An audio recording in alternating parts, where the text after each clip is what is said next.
Hello, my name is Sibyl Harmony, and I'm a energy healer, a shaman, a psychic medium. Okay, and this is a video about how to help you sleep. So a lot of people are having trouble sleeping now. We could say it's from stress. We could say it is, and I do believe that it can, and it's also from solar flares. So our planet is being hit with solar flares, which affect our nervous system. So that's a whole nother video on how the solar flares are affecting people acting crazy or getting violent or being stressed or drinking or using drugs or all these, these things that are happening now here on Earth. But it is affecting our sleep. And I have 9 steps that I want to share with you about what can help you.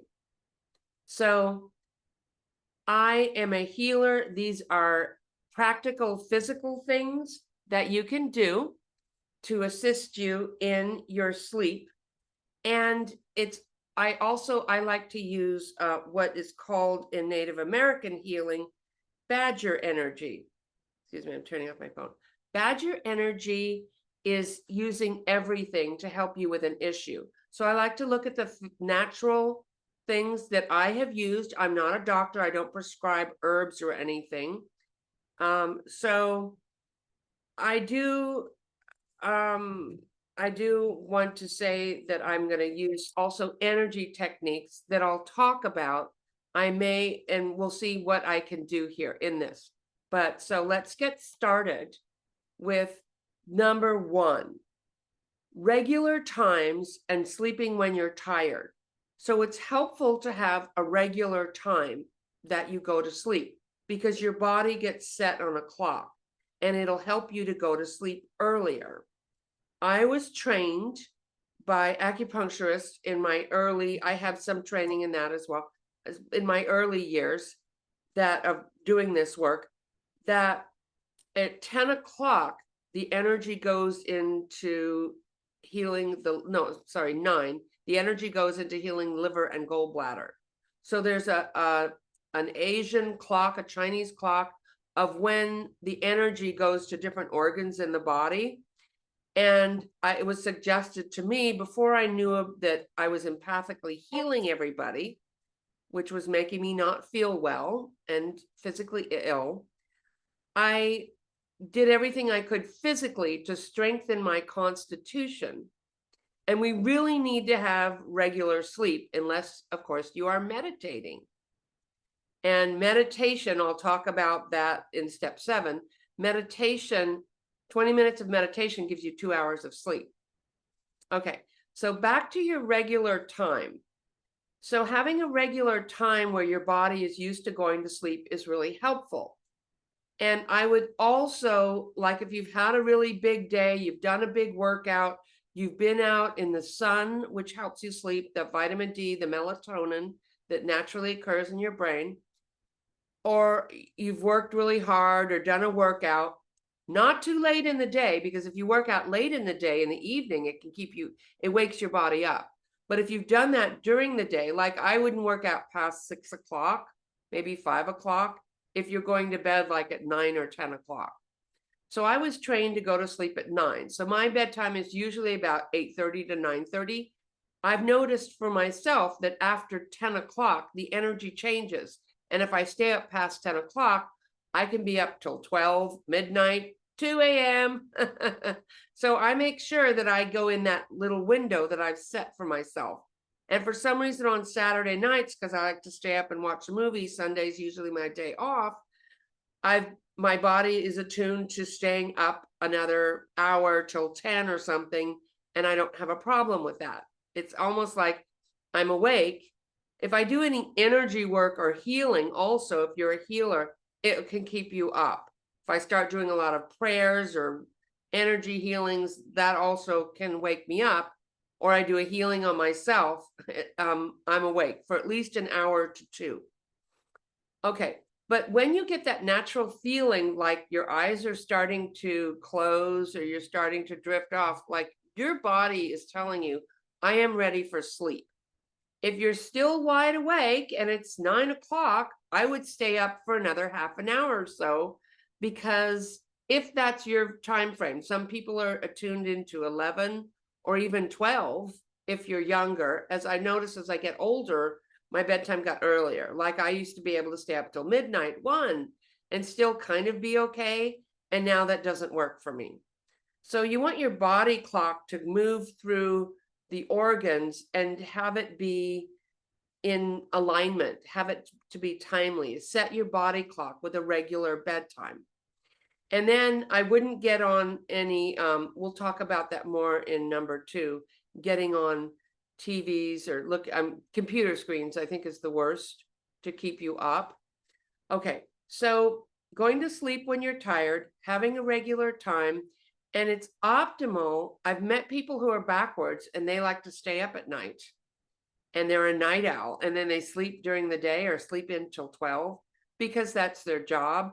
So if you get into a pattern of doing that, that might work for you. It never worked for me. I remember in my teens, I got a graveyard shift. I'll never do that. I quit like within a week or 2. I'm like, I can't do this. I quit. Well, it was in a drug and alcohol recovery home, the night shift. And there's a lot of entities around, people who are using drugs or drinking till they pass out. And so I'm like, I can't do this. I can't, in a number of levels. I knew that was not right for me. So going to sleep when you're tired, having a regular time, and it's optimal if you can go to sleep, if you're having health issues, by like 8:30 or 9. I remember when my father got up into his 70s and 80s, he would go to sleep at 8 o'clock as soon as it's dark. So we're naturally attuned to sleeping when it's dark and being awake when it's light. That's what our ancestors did.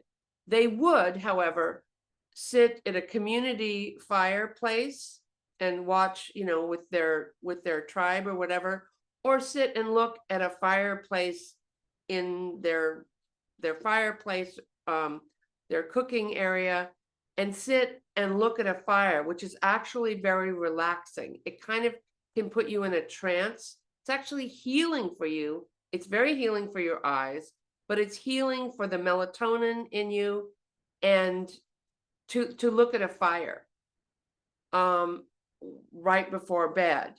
And so we'll talk more about sunsets, exercise, and melatonin in your brain. And I don't prescribe anything. I'm not a prescribing doctor. So check with your doctor before you add a supplement. I'm just telling you what works for me and what works for people that I've talked to. Okay. So step 2 is the sun and sunset. And this ties into the last one with regular times and light, which I was talking about. And we'll talk more in step 3 about lights in your room. But when you get up in the morning, if you can get sunlight in your eyes, don't look directly in the sun, but the early morning sunlight will naturally wake up your body. Like if you get up in the middle of the night and you can't sleep, try to keep the lights off. Don't flip on the switch, because then your body wakes up on a whole different level and you interrupt the natural production of melatonin. So if you can lie still and rest, that can be helpful. And I'll talk about some meditations and breathing exercises you can do if you wake up at night, but don't get up and turn on the light. And so, but if you get outside, if you can, weather permitting, get some indirect sunlight by being out. You can be under a tree or just getting that indirect early morning light. It'll naturally wake your chakras and your energy field up. Okay. But if you watch a sunset, that's the magic trick. Watching a sunset, and once again, if it's not already all the way set, don't look directly into the sun. But if you watch the horizon and a sunset, it'll naturally, that night, you'll go to sleep easy. Okay. So it changes the melatonin. It gently tunes down the chakra system. And when I work with people energetically, I teach them how to tune down, kind of close the chakra system and ground for the night. Also, exercise will help.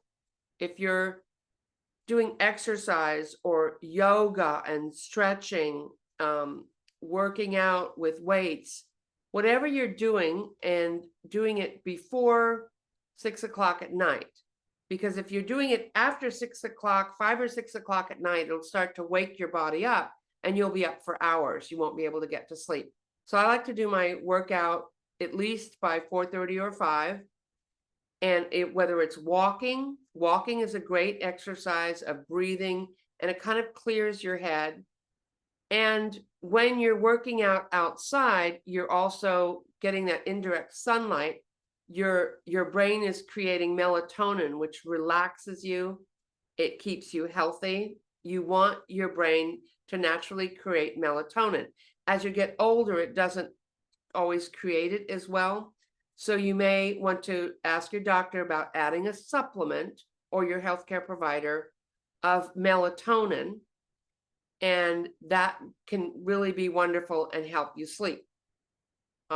Okay, some people also in areas where you don't have light will get a light simulation. I don't even know what they're called, but I know that people get them.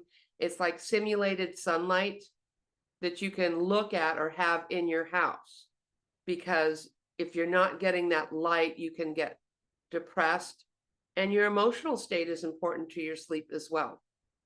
Okay, which brings me to number 3, your room and light.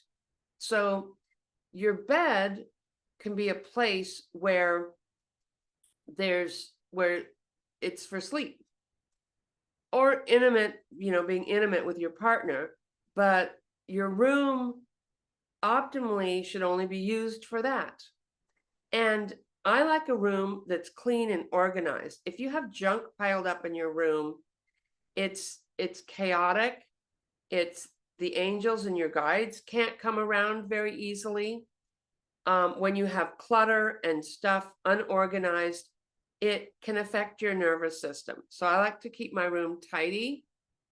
And also, you don't want any lights, or like this crystal is an energizing crystal. I usually sleep with a black tourmaline, which is more calming.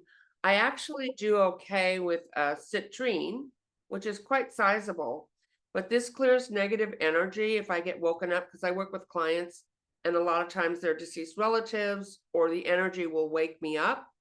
Because at night, when it's quiet, that's when spirit guides, and we'll talk about that a little bit more in number 9, where the spirit guides or deceased loved ones can come in, because you're quiet. You're in a more, your brain is going from an awake state to a more right before, in between sleep and awake,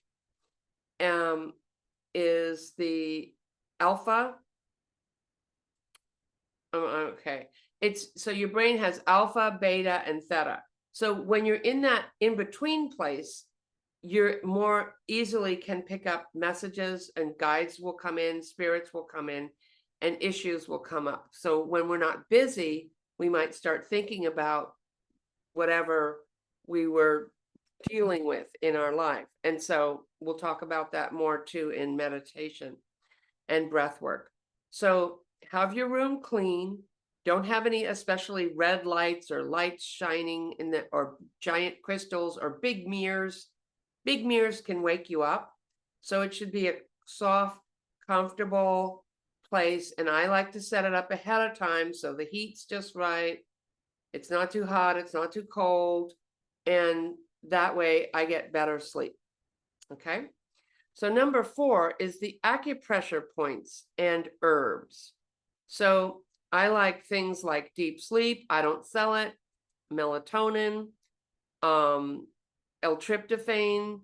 There are some people like chamomile tea. I don't like drinking tea before I go to bed, because then I have to go use the bathroom.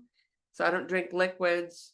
I don't eat 2 hours before bed, because when you eat, your body is working to digest, and at night your body needs to be resting for you to wake up refreshed. Like, don't have a big steak and then go to bed because it might make you feel tired. That's because your body's working really hard to digest your food. And so I would not eat at least 2 hours before bed, maybe stop drinking stuff, anything before bed, so that when you're sleeping, you're really going to get rest. You're not going to be digesting your food. So the acupressure points that I like that are really helpful, I'll show them to you. So right here, if you put 3 fingers on right below your wrist here, and then you feel in there's a vein that goes through 2 tendons here. I don't know if you can see it, but right below that vein, if you get your finger in between those 2 tendons and massage for about 30 seconds to a minute right there. And I do this right when I'm in bed because it'll make you sleepy, and you can't do it while you're driving because you're using your hands, but this will make you tired. If you start doing it now, you'll start to relax. This is also good for nausea. And so you can massage that area. And then if you go to the mound in your thumb and right down around the middle here, if you start to feel over here for a tender spot, this is lung points. And so I breathe deeply and massage this area for about 30 seconds to a minute. Okay. Then I grab the thumb right below the first metatarsal link here. Is that what it's called? You grab the thumb and massage this just like that for about 30 seconds to a minute. Then you're going to come up here and press the thumb with fingers like that and press on the thumbnail and massage for 30 to 60 seconds. Then 2 more, you're going to grab the thumb like this. Okay. Can you see that? And then hold that and massage for a minute to 30 seconds. And then there's one more right here underneath the pinky and the ring finger. If you go down like this to the wrist, feel around in there and you'll feel a little indentation. There it is. And this is a heart point, and you massage the heart point. Okay. So you want to do this to keep your heart healthy, your lungs and your heart. And I'll talk a little bit more about sleep apnea and breath work in the next. But this will relax you and help you to fall asleep, or if you wake up in the middle of the night.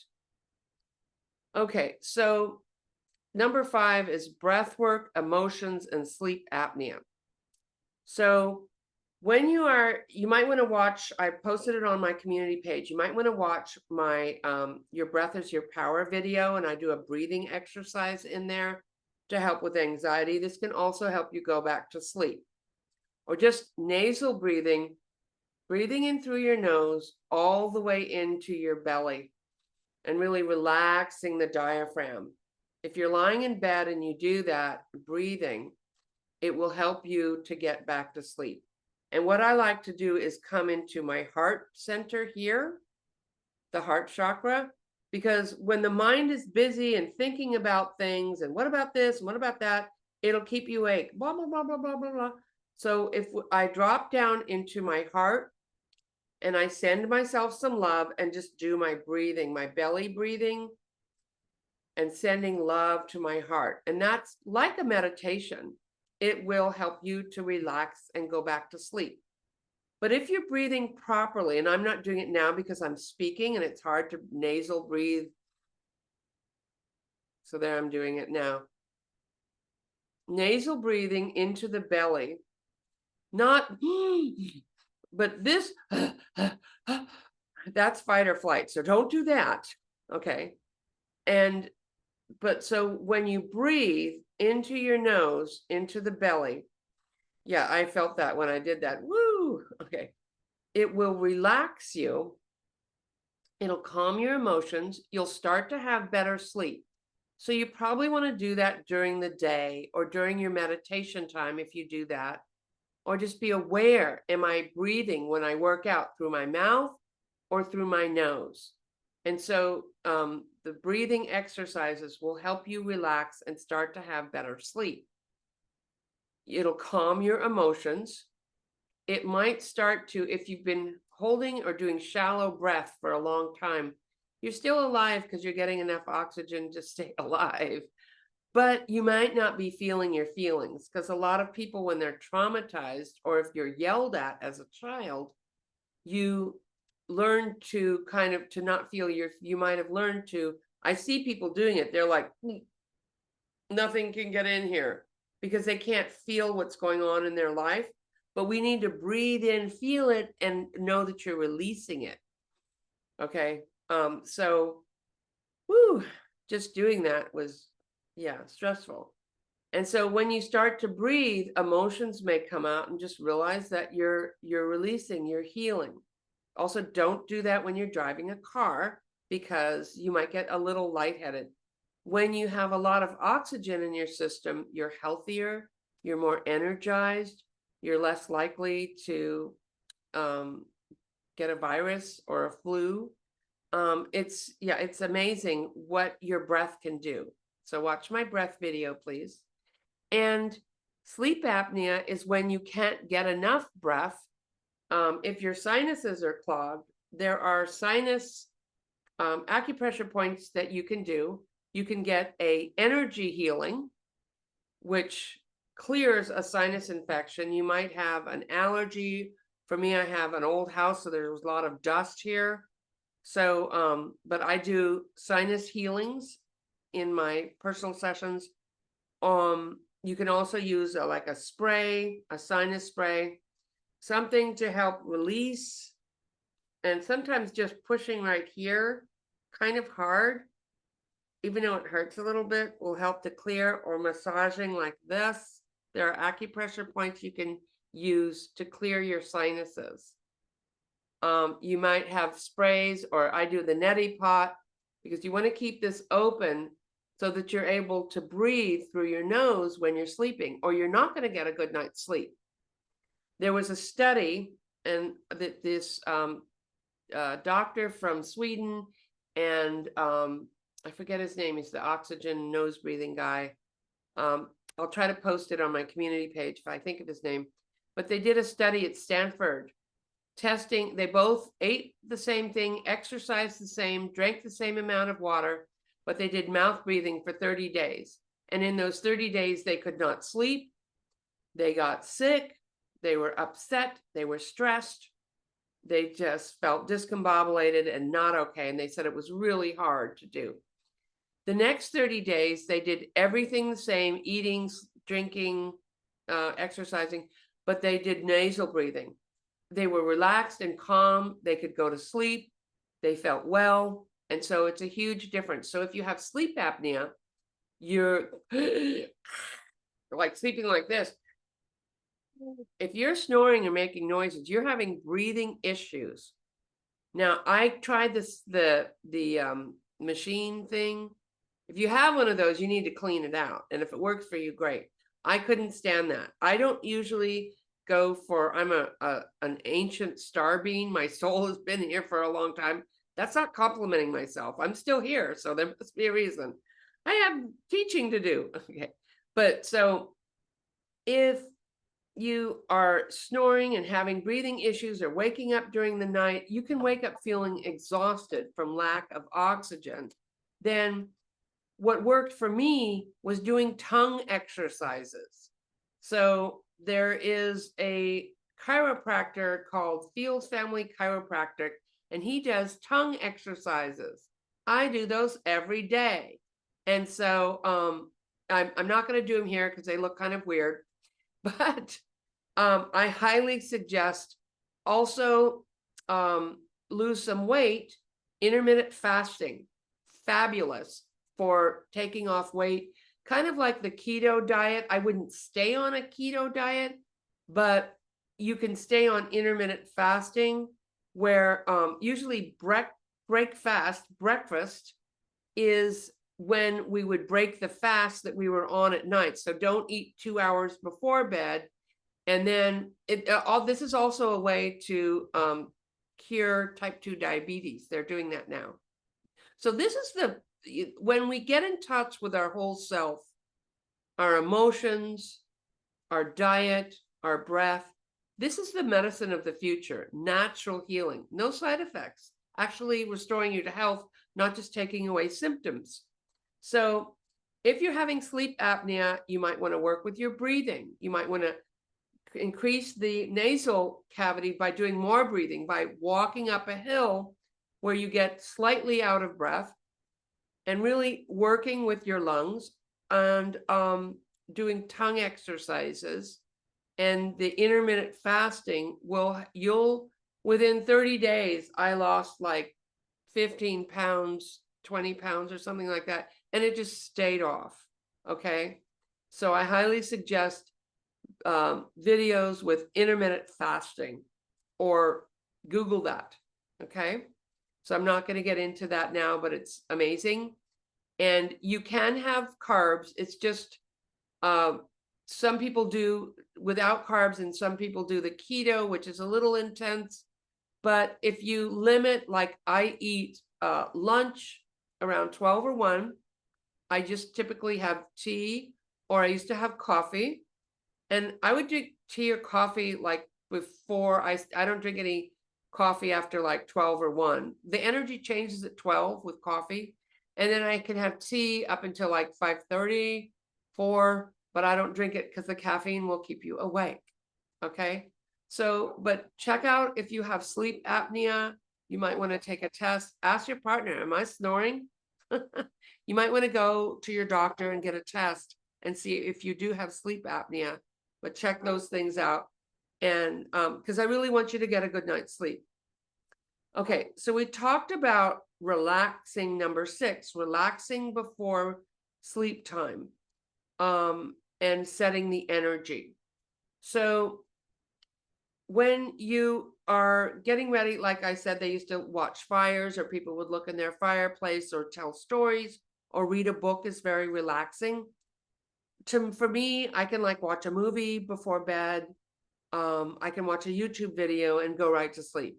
But if I start looking at a computer screen, it's a different energy, or even my phone a little bit, but really computer screens can keep me up. It keeps a lot of people up. It does something to your brain where you're like more awake.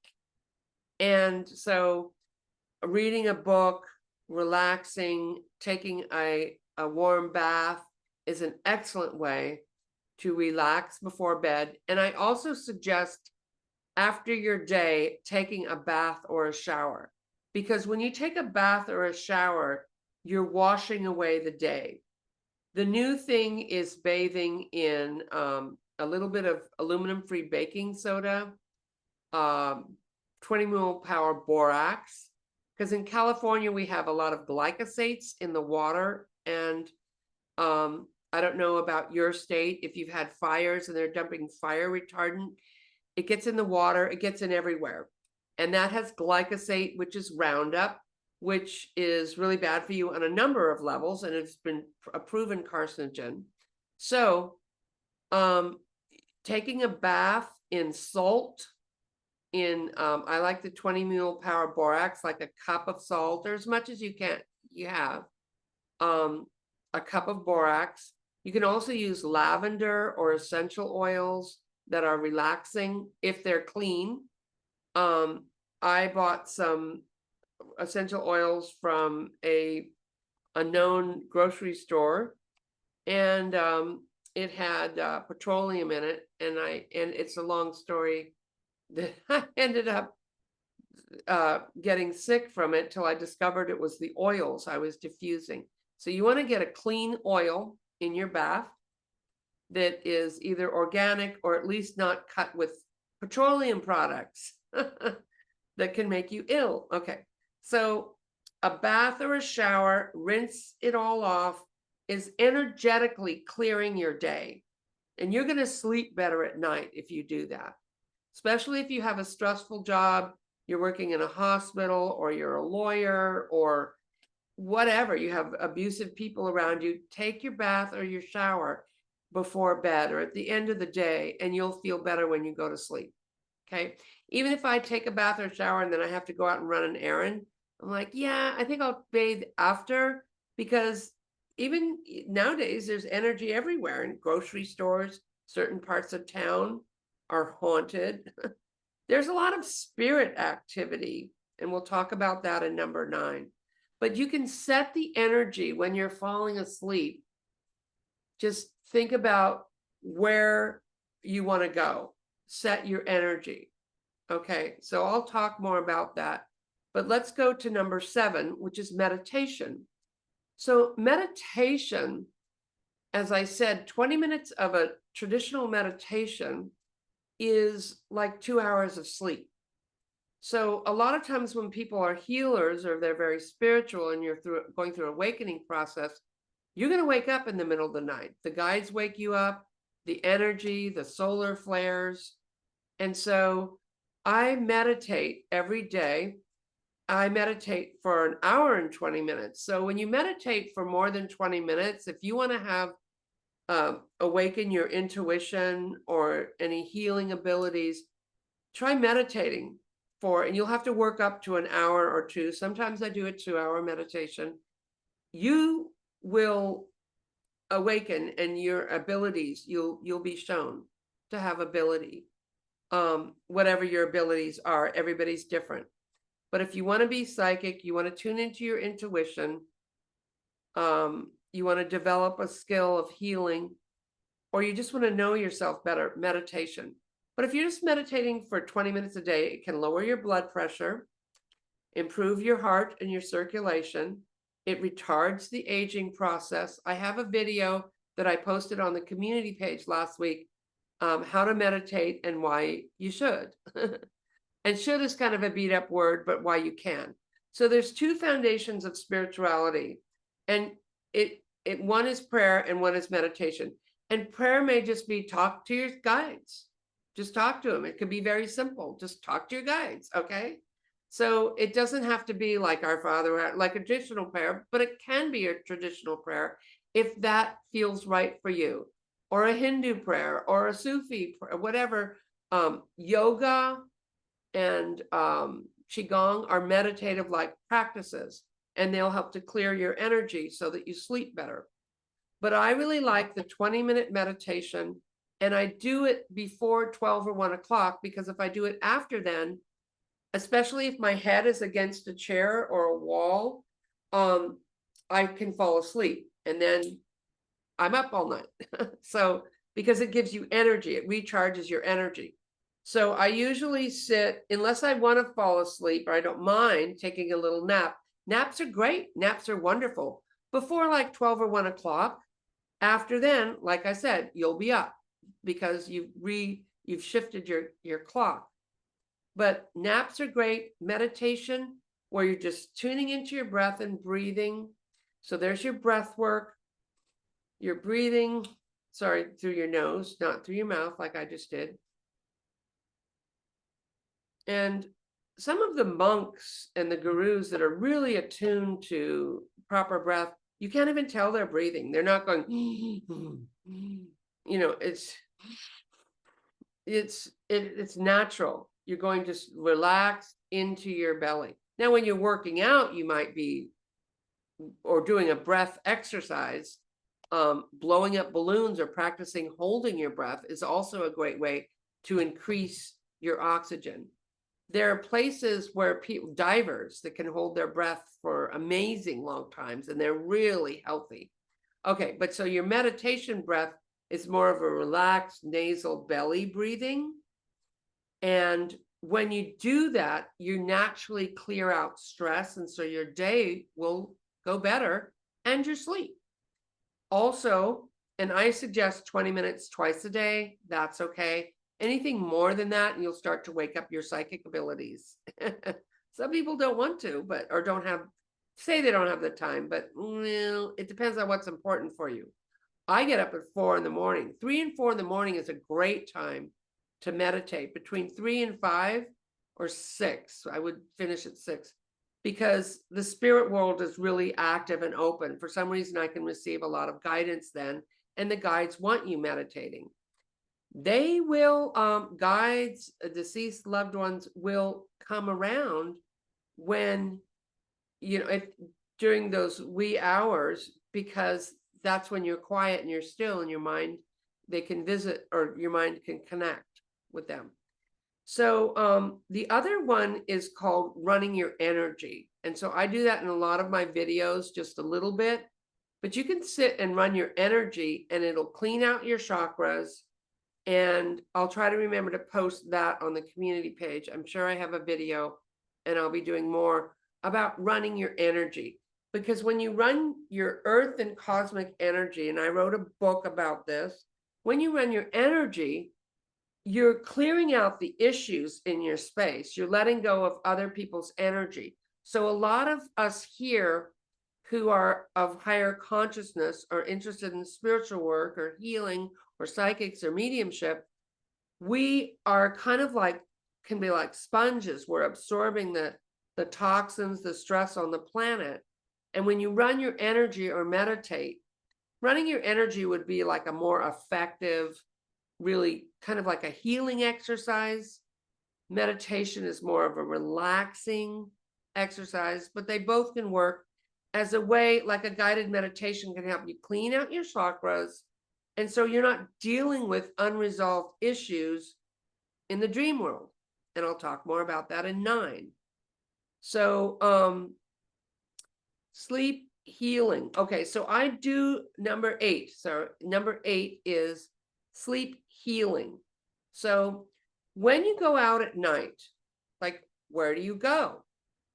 You have an energy anatomy, and right at your belly, right where your belly button is, there's a silver cord that goes that you follow out to the dream world when you sleep. Many civilizations believe that the dream world is more than this world, and whatever happens up there can happen here just that much more faster. But when you recognize that you can go, and this is kind of blends into number 9 about where you go when you're sleeping. So I kind of will wait to talk about where we go when I get to 9. But when you go out this silver cord, I do a healing with the 3 states of sleep: falling asleep, regular sleep, and deep sleep. And so I use an energy bubble, and I do a healing on a person's all 3 states. So if you're sleeping in a house that's active spiritually, or you're involved in issues, or yeah, there can be a lot of energy in there in this, because you're actually going, when you're sleeping, you can actually go into different dimensions. Or so I'll talk about that in a little bit. But I just wanted to mention in 8 that you can get a sleep healing. I'm not going to do it here because I don't know that it, because I feel like it's an individual case by case, because I would need to look at what's going on, which one is affecting you the most. And if you have do muscle testing, you can kind of muscle test that, and you can visualize the silver cord and kind of send a healing to each bubble, the falling asleep, the regular sleep, or the deep sleep. And you can tell which one, which area am I having the issue in, or maybe it's all of them. Okay, so let's talk about number 9, your dreams. And this is like setting the energy from 6, or where do you go? So when you leave your body at night, I like to ground my body before I go to sleep.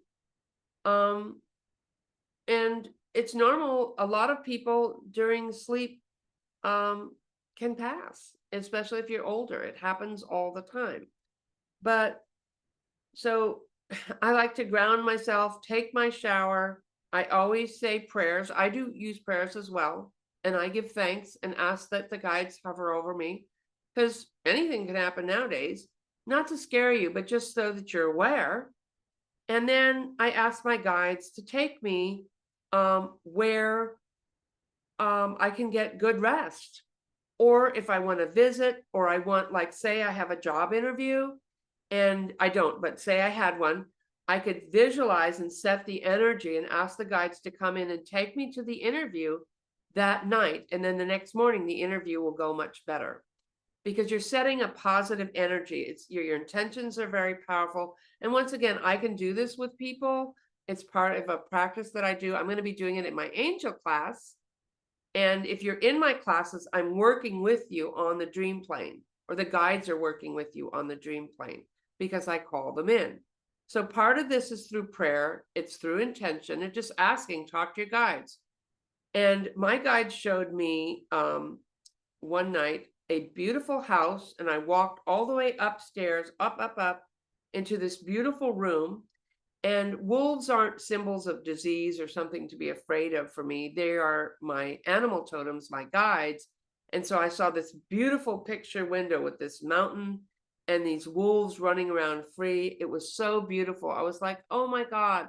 And I felt completely safe. And there was a nice, comfy bed in there.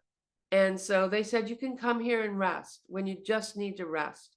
Because if you don't set the energy, it'll set it for you. Who's setting your energy? Your guides or something else, So set your energy for, I want to go to a place, a crystal healing bed, or I want to go up and see my guides, or I want to go and have a wonderful job interview, or I want to go and visit with my deceased relatives. You may or may not remember it. And that's a whole different thing with dreams that I do, where I talk about leaving a pen and pencil beside your bed. And the second you wake up, you got to start writing your dream, because within a few minutes, by the time you walk to the bathroom or get a drink of water, it will have faded away and you'll forget. So the second your consciousness shifts, start writing down your dream so you can remember it in the dark, like without turning on the light, so you can go back to sleep. It's another thing if you wake up and walk around for about 20 minutes on your day off and then go back to sleep. It's a good time to have a dream and set the intention for show me guidance, or so you can visit with your guides. You can go anywhere in the world. You can go on vacation and you never left your bed because you're out there doing this. And a lot of us are over there in school, angel school, or ascended master or starseed school, or working with our guides on the astral plane. And so that's okay, but you also need to remind them that, hey, I need my rest too, because you want to wake up bright and clear when you're coming back into this dimension. So lots of good things, and I hope this was helpful for you. And if you have any questions, ask me in the comments. Sending you much love. Thank you. Please like and share and subscribe. It really helps my channel. It helps me so much when you subscribe, when you like, and when you share my videos. I'm so grateful for that. So thank you, and take care. Have a wonderful rest. Okay. And how do we end? Bye. Lots of love.